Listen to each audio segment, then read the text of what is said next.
I'll be using this to oil my hair. Try this.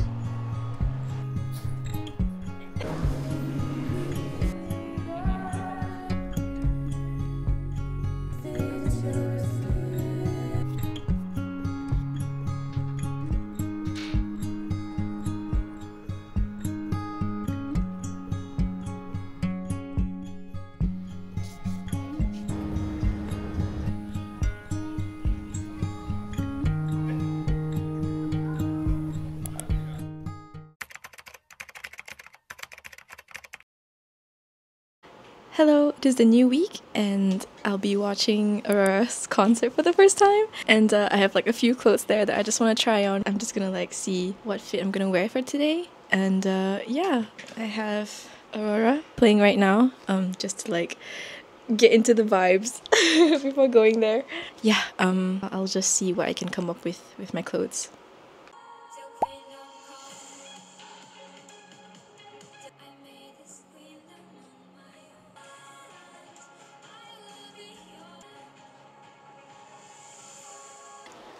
So this is the look. I just picked out the safest option because I don't have that many outfits to wear, but that's okay. I think it's giving like cottagecore kind of vibe. The next one is my hair accessories. So this is like a bandana that I always wear. This bow, it's like a clip-on bow. And this headband. It sounds giving fairycore, but I don't know, this may not fit the vibe actually. So the bandana would look like this. Don't know if you can see it, but it'll be like that. The headband will be like this. But I'm not really feeling this, so I don't think I'm gonna wear this one. I'm gonna do my hair real quick and I'll be right back.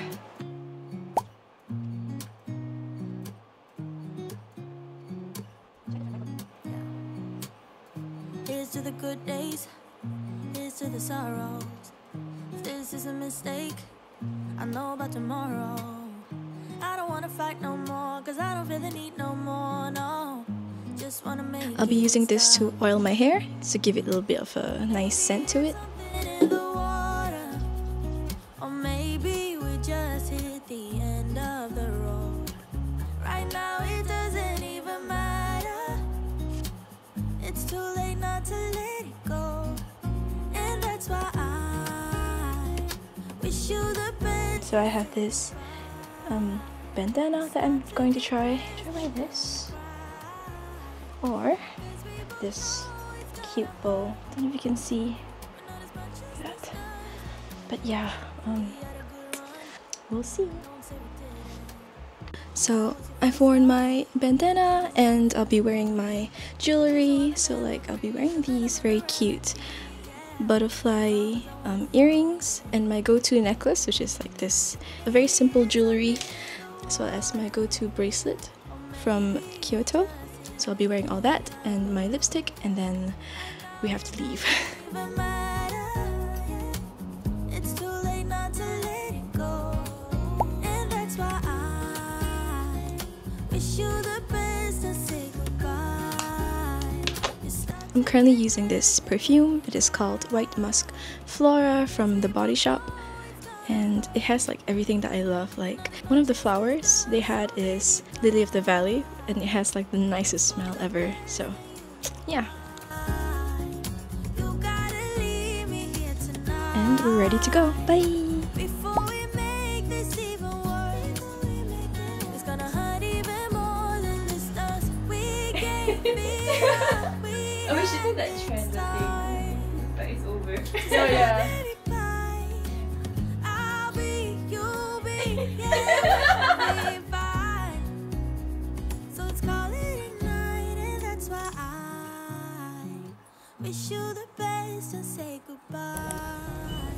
We start to get dressed and then we cry, 'cause we both know it's gonna hurt.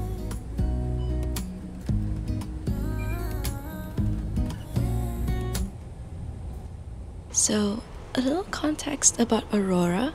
She's a singer-songwriter from Norway, and her music often carries messages of nature, humanity, and resistance, which deeply resonates with me. I first heard of her when she featured as the voice in Frozen 2 back in 2019. Her love for nature mirrors my own, and her music felt like a reflection of my own inner world. I truly admire how she stands firmly against war and injustice and using her platform to spread awareness.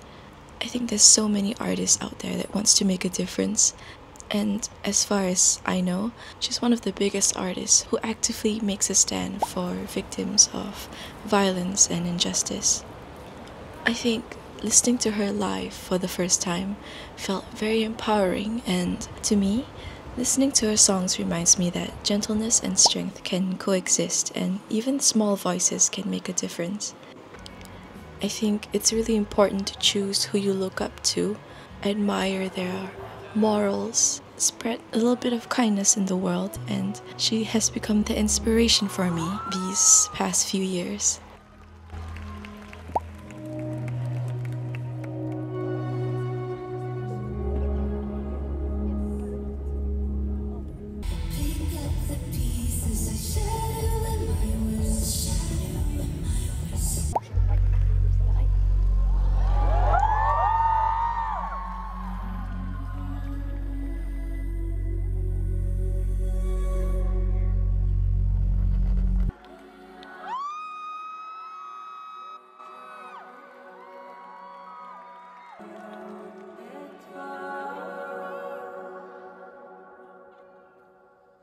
Tell me, how do people know what is right, what is wrong?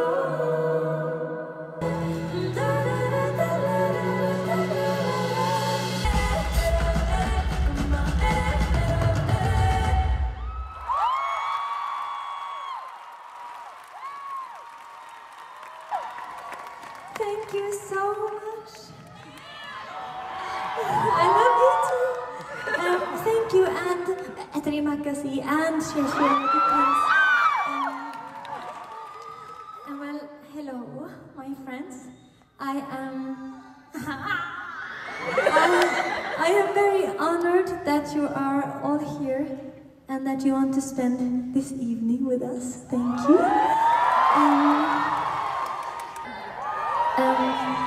And to begin this little concert, I want to sing to you a song.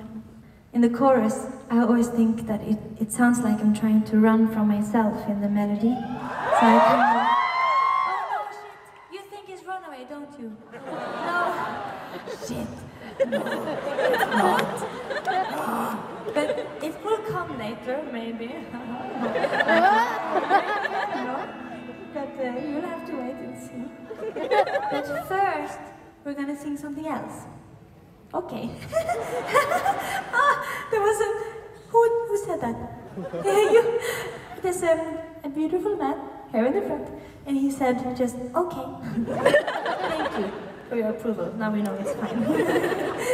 This might sound a bit nerdy for me to say, but I've always been such a fan of the Myers-Briggs personality type, and I identify as an INFPT, and for the longest time I've always felt very out of place with the world for some reason. But I think when I discovered Aurora for the first time and I realized how much I related to her, I think I've never felt more seen.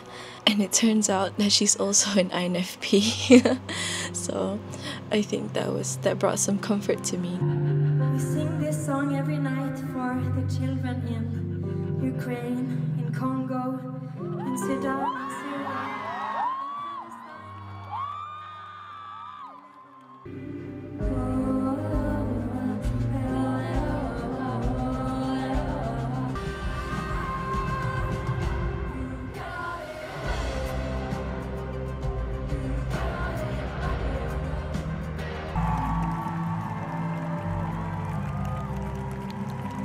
I think she was the kind of representation that I knew that I was, that also existed elsewhere in the world.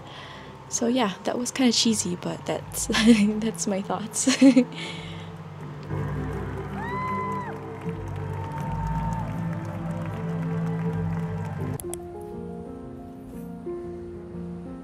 So it's a few days after the concert, because I was in post-concert depression.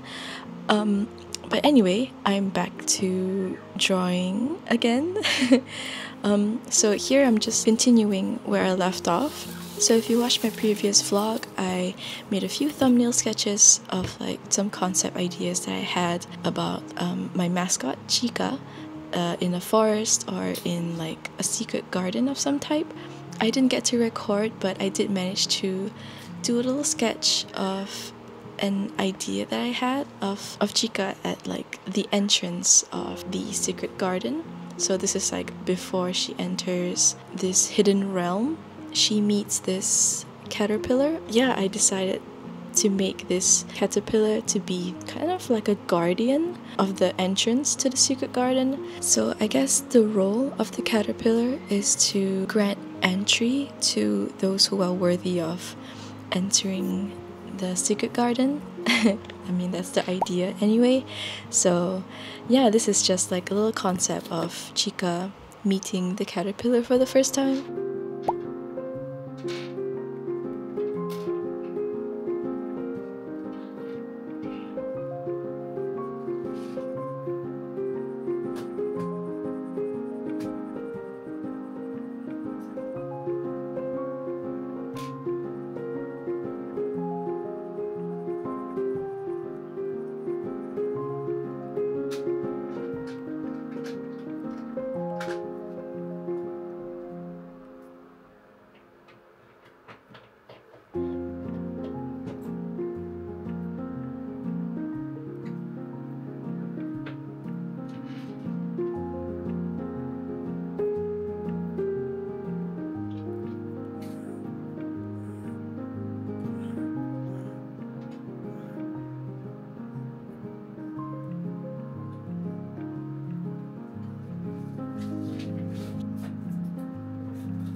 So here I'm just playing around with shades of gray, trying to like determine where the light source is coming from, where the lightest and the darkest shades of the composition will be. I started off with making the bushes the darkest shade of gray because it's closer to the viewer. I'm trying not to be so detailed in this part, but it's just to like give me like a rough idea of where the light source would be, making sure that the main focus would be on Chica and like the door as well as the caterpillar. After that, I kind of started adding colors using gradient maps. Honestly, I'm still new to like the whole gradient map layer thing, so I'm just like playing around with the colors as well as layer modes like color and soft light. I'm just adding more, like a bit more contrast here and there. As you can see, this is still like a rough idea because it's way too bright. It's not as contrasted as I'd like. So this is just like a rough idea of the color of the piece, but I'll add more contrast to it later on.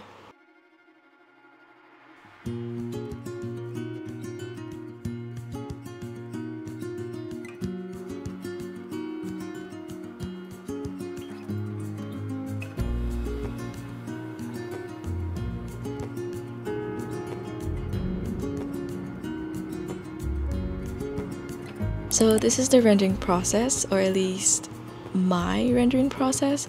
I kind of just like picked colors in between like two colors. So like if there's a gradient in between two colors, I pick that color and start defining each like leaf. Yeah, play around with different shades of green and kind of just like placing them everywhere, I guess. Yeah, I'm sorry, this is not really like a tutorial, but like just a rundown of my thought process, because there was zero thoughts going into this process.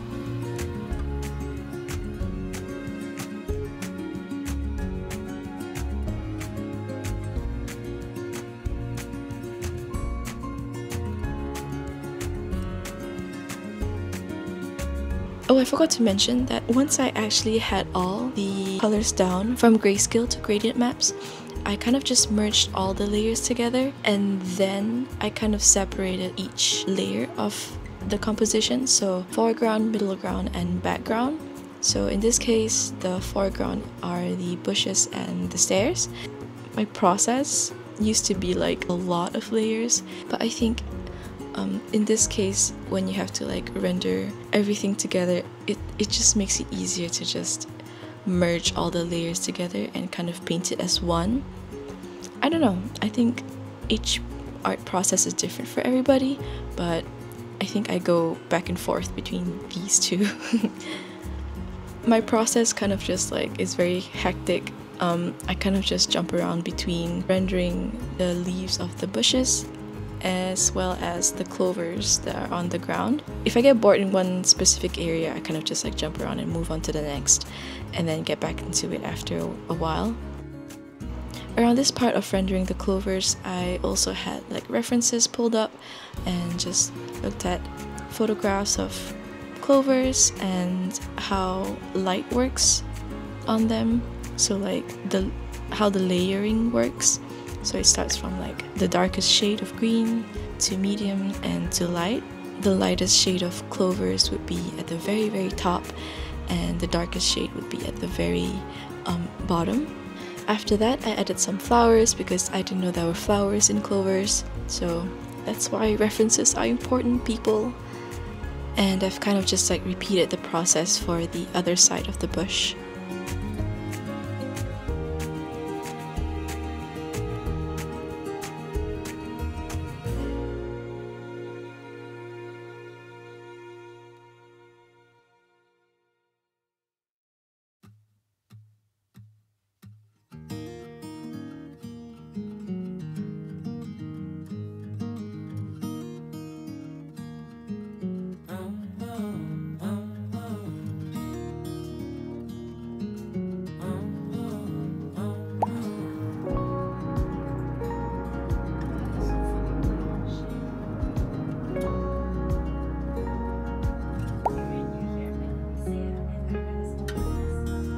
Acting like a wild man, sleeping like a child. You're so luminous and vibrant. I'm always in bloom for you. Always in bloom, always in bloom for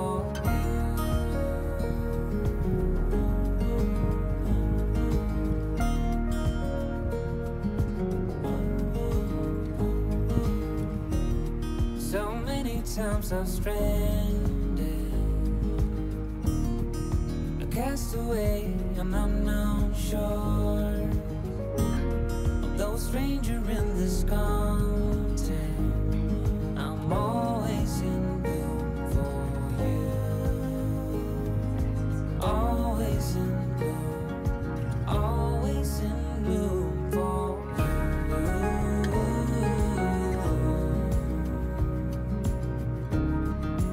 Infatuated light,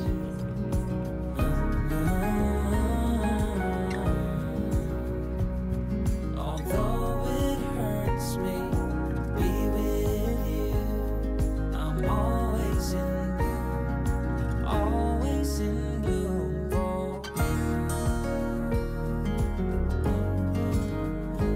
for you.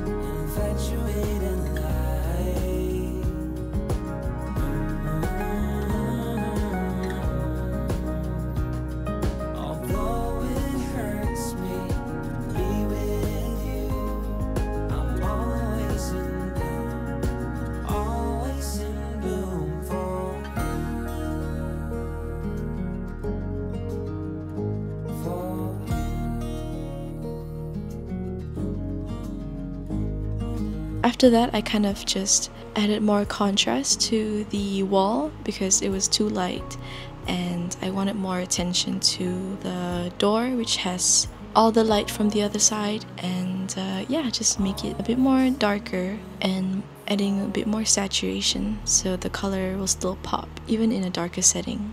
I'm not quite finished with this piece yet, but I'll give you a rundown on what I've done so far. Hello! So this is what I have so far. I've separated the foreground, middle ground, and background. The foreground is the bushes and the stairs. As for the middle ground, it is where Chica is. Chica is here, as well as the door and the caterpillar. And as for the background, it is the wall.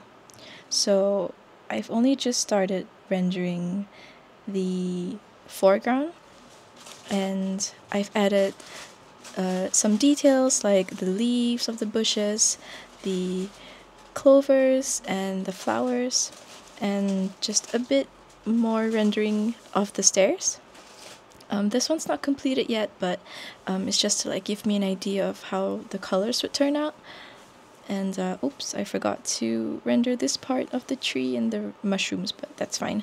So yeah, I've rendered this part so far. So this is taking me a little bit longer than my usual coloring or rendering process.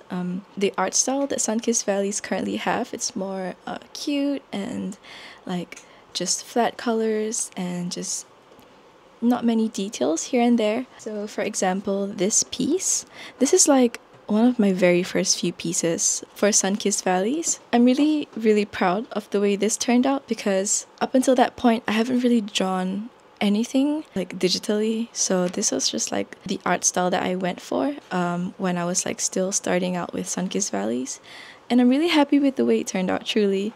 This time I'm just trying it more of like that rendered look. So yeah, I think this is just for me to try and like practice at rendering again. I guess in the middle of like this entire rendering process, I had like second thoughts on not doing this at all, because I was afraid that people might be put off by the new art style. You guys really liked this very cute art style, and that was like kind of like a mental hurdle that I kind of have to get over, because I think I've always wanted to try a more rendered piece for the longest time, but never had the courage to do so. I just want to make that change this year, so this is like my attempt at it. Like for the past year, I've never really been truly satisfied with this art style.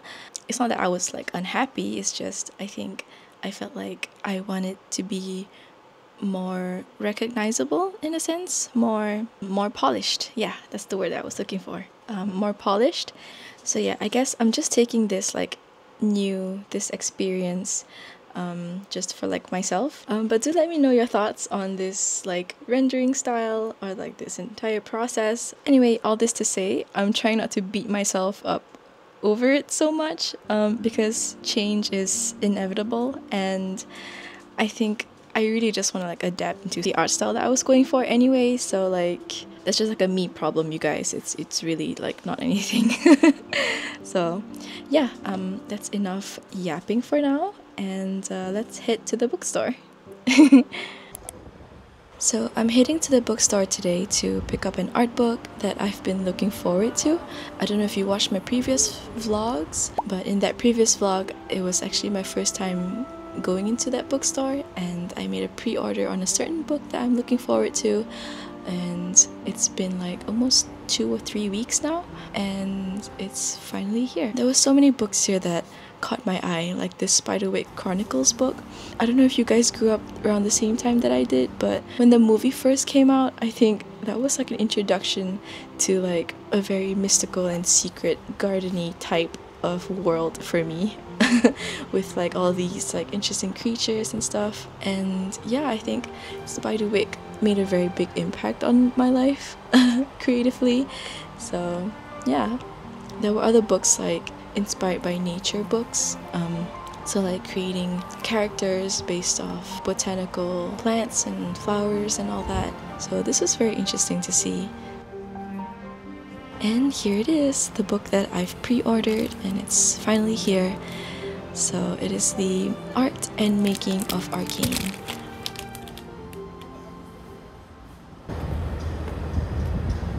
So I brought this book along with me to my favorite park, and I kind of just sat there and enjoyed the sunset with a bit of reading.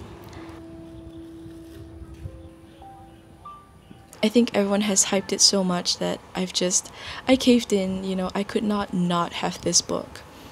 I think the past 2 years, I think 2 years ago, I really wanted the Art of Spider-Verse art book, but I couldn't get my hands on it, and I was really bummed out, so I feel like I can't miss this opportunity because the world of League of Legends and like Arcane in general is so vast, and they included so many details in the book that I don't want to miss.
I hope this video has been of some comfort to you, and just to remind you to find like inspiration at any point in your life. That could be from your childhood, from your favorite singers, your favorite movies, concepts, and even storybooks that you read. This is like an important stage of my life, as I'm also trying to discover my own art style and reconnecting with my childlike wonder and drawing the things that I would have wanted to when I was younger. And honestly, this vlog took me longer than expected to kind of put together, but I guess that just goes to show that the process of being creative and also reconnecting with your inspirations does take some time, and yeah, it's really not a race, and I hope you find your inspirations as well.